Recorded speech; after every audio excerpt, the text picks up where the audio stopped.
Hey, everybody. Thank you so much for tuning in to Hollywood Live, where we love to keep you informed, enlightened, and entertained. And my guest today has been entertaining us, enlightening us on the big screen for, I can't believe it, almost a decade, because he looks like he's 5 years old. But anyway, anyway, I'm talking about, of course, Algee Smith, who is bringing his A game once again in Judas and the Messiah.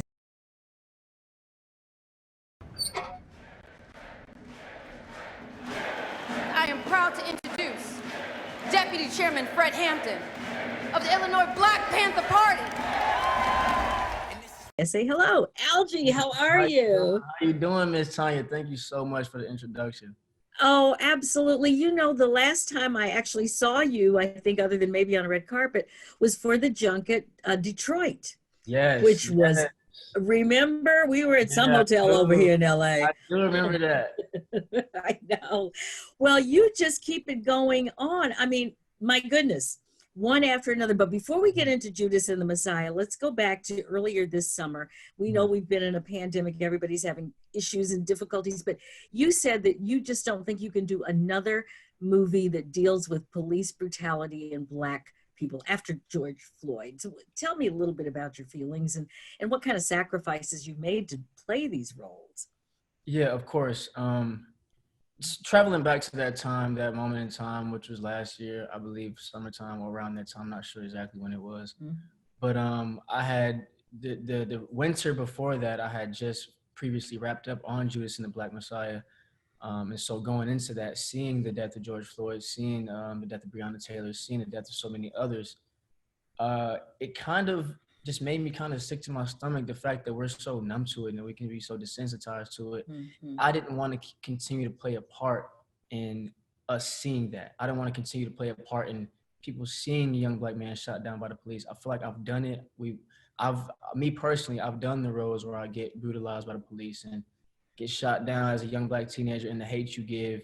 And so now it's like, I want to do roles that edify us. And there's nothing wrong with those roles because we need our history. But for me personally, I want to move on to doing roles that speak more highly of us as people of color. Well, yeah, because people don't understand when you actually play these roles, what does it take out of you? I mean, it's got to hit your soul and your core to do this. Yeah, it does. It does. You know, us as actors, I wouldn't even say we have the hardest job in the world. Our job is pretty easy. All we have to do is realize and center emotion. But when you're dealing with something that is so visceral and real to you, it takes a lot out of you. Hearing these words, hearing yourself being called the N-word while you're on set because that's somebody else's line to say, or hearing them, call you different type of names, or even thinking about the trauma that you have to take yourself to be able to portray the role. It's very hurtful, but I can say that being able to, like for instance with the film Detroit, I got to meet the man that I played, Larry Reed, and being able to connect with him made everything worth it. I didn't meet him until after I filmed Detroit, but when I saw him, we looked at each other in the eyes, it made everything worth it. And I'm like, that's why I do this, to fulfill, to help fulfill people's emotions. Right. Judas and the Black Messiah. Did you know very much about the Black Panther Party or any of these people like Chairman Fred? Did you heard about them before you got this role? Yeah, so of course, just me being a Black man growing up, I did know about the Black Panthers. I definitely knew about the free breakfast program. I didn't know too much about the Rainbow Coalition. I knew about Chairman Fred's name, but what I can say is that it was nowhere near amounted to the information that I learned when I signed on to the film. We just went through a whole, as we should have, a whole a curriculum, pretty much a whole course of understanding who these people were, understanding what their motives were, what they lived for, what they were willing to die for, which we saw, and also their ages. Chairman Fred Hampton was only 21 years old. Jake Winters, who I played, was only 19 years old. So to make these sacrifices and to be essentially hunted by the largest agency in the government agency, it's like, they are kids and they're being hunted by something so powerful, and they didn't fret not once, and they stood on their beliefs. So I respect that. They really did. Tell me a little bit about the character Jake Winters. What was his pivotal role within the Black Panther Party? Yeah, of course. So rest in peace to Spurgeon Jake Winters. His first name is Spurgeon, but we know him by Jake Winters. Jake Winters was a 19-year-old Black Panther. He was really one of the youngest, one of the freshest. He was he had a bright smile. He had a very good essence, a good energy about him, from what I understood.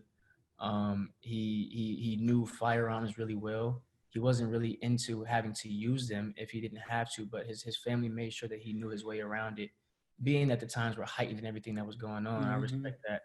But he always had a smile on his face, whether he was feeding the babies in the morning or outside in the freezing cold, passing out the Black Panther newspapers. He was always bringing joy, and then we kind of see this young man get broken down as he sees his best friend get killed by the police officers.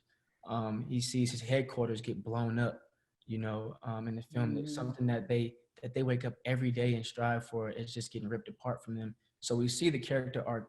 I don't even like to call it character because he's a real man. We see the arc of this man go from very wide-eyed and very wanting to help to just very dark because of what's around him and what's being oppressed on him. I find it interesting that after all of this, just this week actually, several Congress people have now introduced a bill or some kind of legislation to actually have J. Edgar Hoover's name removed from the FBI headquarters. It's about time. It's way past time, if you ask me. Okay, but how do you feel about that in light of all of this? And then we'll talk a little bit about the Golden Globe win for Daniel. But how do you feel about the FBI removing his name? I feel great about it. I feel amazing about it. I think I was watching a video of the actual Black Panther, Bobby Rush, who was played by Daryl Britt Gibson in the film. But an interview that Bobby Rush did, he said that Chairman Fred Hampton's death was the only state-sanctioned death in the history of U.S. soil. Like the state put it together and they saw that issued out, and that was all because of J. Edgar Hoover doing. And so I feel like you have to wipe that clean. You have to. If you don't do that, then what you're saying to the generations to come is that was okay, and those things are acceptable when they're not. And so I feel like that's a great step for us, just as a country, as a people, period. I absolutely agree, and he's certainly getting a lot of bad press these days. Between your film and United States versus Billie Holiday, I was like, if you didn't know how horrific that man was, now. Yep. So good. No, they need to remove his name. Exactly. Keep him in history is what he was, but just remove his name. So, Daniel just won a Golden Globe just before where were you? And have you spoken with him yet about his win for Best Supporting Actor? Yeah, of course. So shout out to my brother, man. I was at home, actually. I was here, and a couple of us from the cast, we called each other. It was like, did y'all see it? Did y'all see it? We were so happy. But I feel like a win for him is a win for all of us. And it's just because of the sacrifice that I've seen him personally make as a man, the sacrifice that we all made on set to bring this story to life. And I seen day in and day out what he brought to the set. And so I'm so happy for him that the world just recognized his work ethic that he put in. I don't think any of us did it for the awards or the accolades, but the fact that they are coming in, the fact that the work is appreciated, it just makes me so happy. So I definitely talked to him. I texted him. I was like, bro, come on, man, they can't stop you. Like, they can't stop us, my G. So it's all love. I love it. I love it. I love all you guys. You've done so well. I want to talk a little bit about you'd been in Hollywood for 30 days when you got the role as Ralph Tresvant for the New Edition story, which was one of the highest rated stories on TV at the time. So congratulations on that. But tell us a little bit about how that happened. Yeah, so 2000, I think it was 2016, at the end of 2016, I was staying in Atlanta, Georgia. That's where I grew up. I was staying there, and I was signed to an acting agency at the time, and I was still doing music, but nothing was really kind of pushing me forward. And so, and out here in LA, there's a certain, in New York, there's a certain thing called pilot season. And for pilot season, it's where all of the new shows are being casted and the new movies and all that type of stuff. So I was like, if I can just get out there for 30 days, I can try to audition for a month. I can just see what happens. I can go to auditions every day and see what takes place. So I called my homegirl, my friend. She's like one of my best friends. I called her. I was like, yo, can I stay on your couch? She's like, of course, just walk my dog every now and then. So I made that arrangement. I booked the flight with maybe like $200 in my pocket. And I came out to LA and I auditioned every day. And I was going through it. I was broke while I was out here. I was struggling to eat. But by the end of that 30 days, when I was supposed to go back home to Atlanta, I got a call that I booked a new audition story. And then while I was filming that, I got a call that I booked Detroit. So I just could never leave LA. And it's kind of just been a ripple effect. It's been- Just died, you know? okay. And well, I got to tell you though, you nailed it. I've known Ralph since he was 12 years old. Oh, But when I saw, seriously, yeah.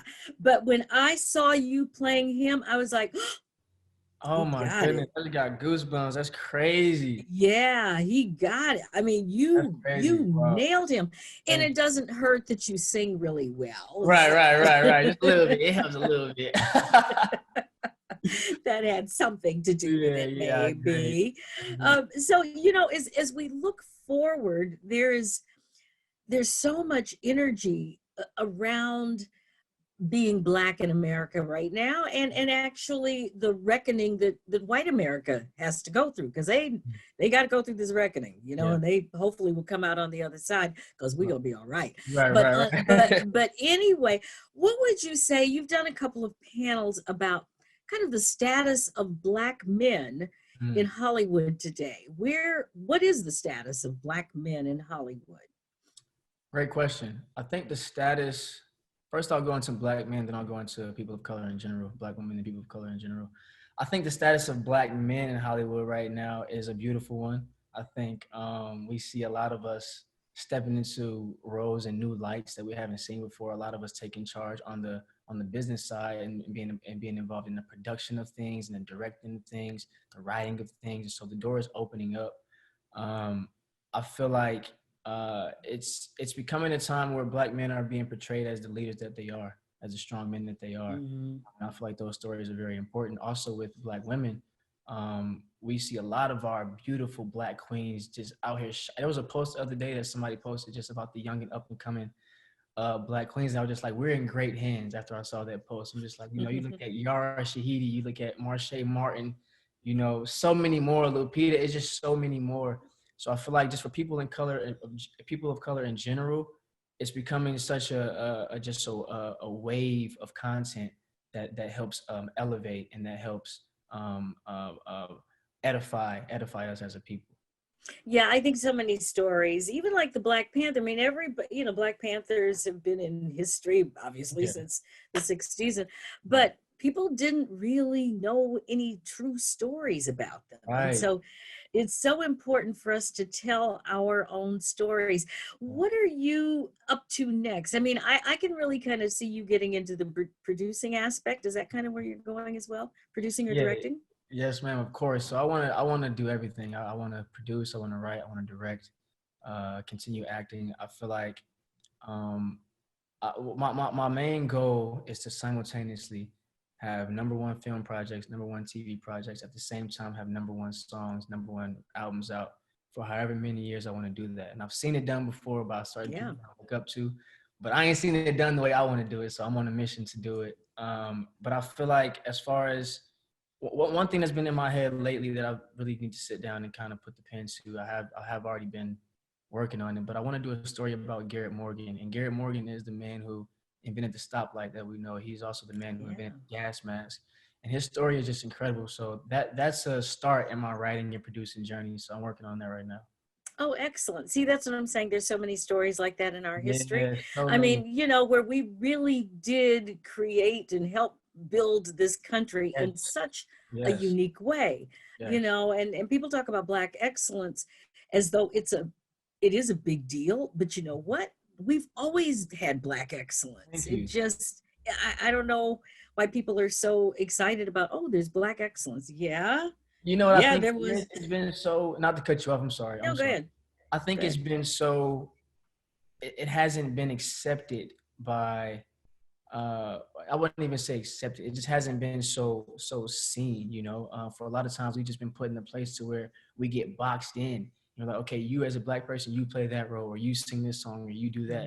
And now it's like we see each other in so many new lights and that we can appreciate it now. So I get what you're saying though. It's like we've always been excellent, but now it's a time where we know we're excellent. We're proud about it. Exactly. What do you think is the most important message people should take away from Judas and the Messiah? Great question. Great question. There's so many.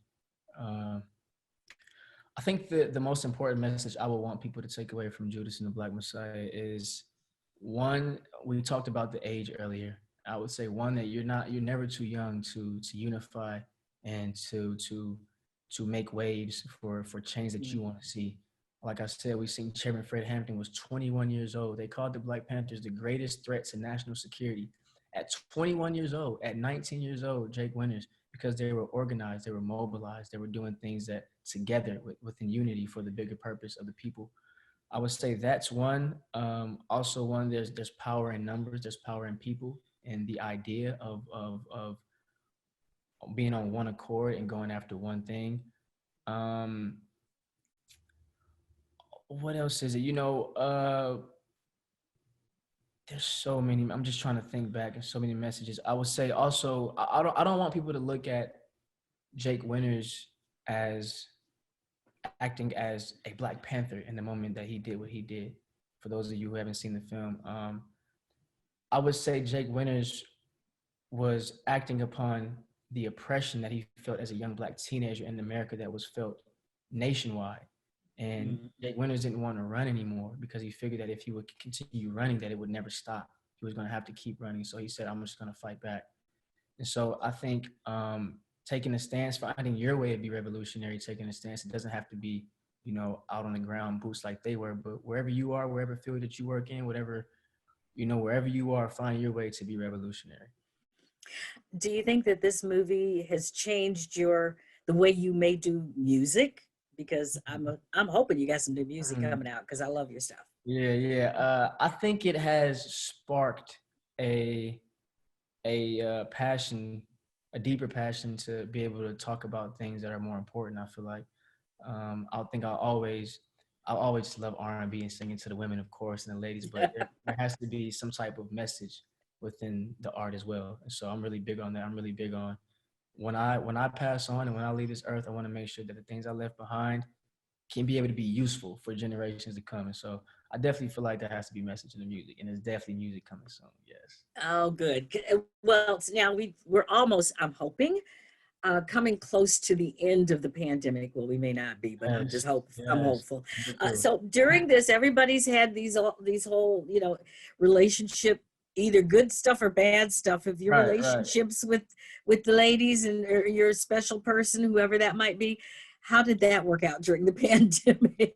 Because I think so. Yeah, great question. I think for anybody and a lot of friends that I talk to as well, the pandemic, especially with significant others, it was a chance to learn. Being stuck with somebody, if you were stuck, even with family, if you're in the house with family all the time, you just start to learn more about it. And I feel like some people's relationships tanked and some grew. Me personally, any type of relationship that I had during the pandemic, I feel like because I grew myself, the relationship grew as well. There were certain things that I realized about myself that I had to correct.